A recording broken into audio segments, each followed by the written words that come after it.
గత ప్రభుత్వం దుర్వినియోగం చేసే ప్రజాధనాన్ని ఒక్క రూపాయి వదలకుండా తిరిగి వసూలు చేయిస్తామని మాజీ మంత్రి చీపురుపల్లి ఎమ్మెల్యే కిమిడి కళా వెంకటరావు ఉద్ఘాటించారు. విజయనగరం జిల్లా రాజాం తన క్యాంపు కార్యాలయంలో మంగళవారం నాడు విలేకరులతో మాట్లాడారు. జగన్ ప్రభుత్వ హయాంలో జరిగిన దోపిడీలపై విచారణలు జరుగుతున్నాయని పేర్కొన్నారు. ఇసుక కాంట్రాక్టు తీసుకున్న వారు ప్రభుత్వానికి చెల్లించాల్సిన సొమ్ముకు రాయితీ కనిపించడం విడ్డూరంగా ఉందన్నారు. ముఖ్యమంత్రి చంద్రబాబు నాయుడు ఉచిత ఇసుక అనుమతించే చర్యలు ప్రజలకు ఎంతో మేలు జరుగుతుందన్నారు. చంద్రబాబు తీసుకున్న నిర్ణయాలు ప్రజలకు ఆమోదయోగ్యంగా ఉంటుందని, గత ఎన్నికల్లో రికార్డు స్థాయిలో తన అభిమానాన్ని చూపించాలని పేర్కొన్నారు. దాని ద్వారా ఈ జేపీ సంస్థ అనేటటువంటి వాళ్ళకి 800 కోట్ల రూపాయలు డబ్బు కట్టలేకపోతున్నారని ఇసుక అమ్మినోడు డబ్బు కట్టలేకుండా ఉంటాడండి. బ్లాక్ మార్కెట్లో నెంబర్ 1 ఇసుక అందరికీ నువ్వు డబ్బుకు అమ్ముతున్నావు. అదే బ్యాంక్ ద్వారా అయితే సిస్టమ్ తెలిసిపోద్దని చెప్పి క్యాష్ టర్మ్స్లో పెట్టాడు.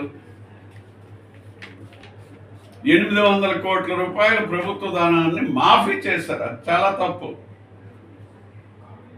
ఇసుక కాంట్రాక్టర్ ఎవరైతే ఉన్నారో ఆయన 800 కోట్ల రూపాయలు ఆయన కట్టలేకపోతున్నాడని మాఫీ చేశారు. దీని మీద రావాల్సినటువంటి సెస్ ఏదైతే ఉందో, ఇసుక మీద అమ్మినటువంటి అమ్మకం ఏదైతే ఉందో పేరుతో, దాన్ని 800 కోట్లు మాఫీ చేశారు ఆ జేపీ సంస్థకి. ఇది చాలా దారుణం. డే లైట్ మర్డర్ లాంటిది ఇది. ప్రజాధనం దోచుకోవడం అంటే ఒక ఐస్ క్రీమ్ తిన్నట్టు అయిపోయింది జగన్మోహన్ రెడ్డికి. 50,000 కోట్ల రూపాయల ఇసుకలో ఫ్రాడ్ జరిగితే గవర్నమెంట్ ఆమెను ఇసుక్కి 800 కట్టాల్సిన కట్టకుండా ఆడు పాడైపోయాడు అని చెప్పి ఏదో నెపము చెప్పి 800 కోట్ల ప్రజాధనాన్ని మళ్ళీ తిరిగి ఆడికి కట్టబెట్టారని అంటే ఎంత భయం లేకుండా ప్రజాధనాన్ని దోచుకున్నారు అనేటటువంటిది ఈ ఇసుకలోనే మనకు తెలిసిపోయినటువంటి పరిస్థితి మనం చూస్తున్నాం. అందువల్ల వీటన్నిటిని కూడా ప్రజల తరఫున నిలేస్తాం, అందరి దగ్గర వసూలు చేస్తాం ప్రజల తాలూకా సొమ్ముని.